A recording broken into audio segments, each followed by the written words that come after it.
هذه 4 أبيات في وصف المخزن. ألقى تارقني وقص جناني وبجنبه آواه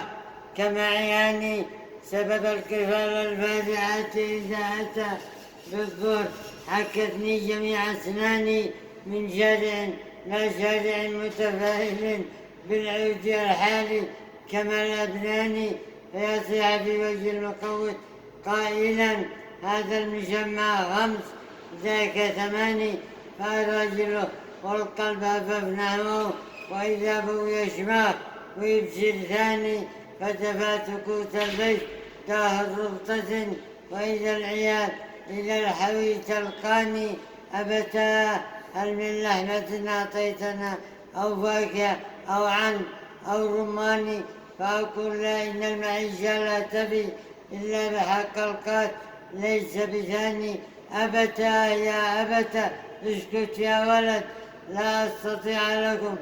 كفى هذياني أن يأكلوا كتما وسحوقة فما للعيش هذا من مدين ثاني. من بعدها في ذاك الديوان فكفأت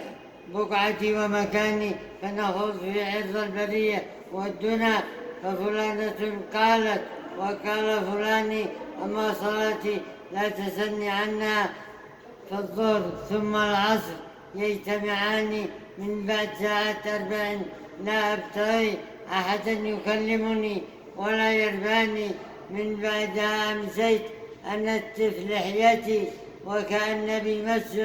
من الشيطان ألقى قوت العابثين بوقتهم من لا يحس بيومه وثاني.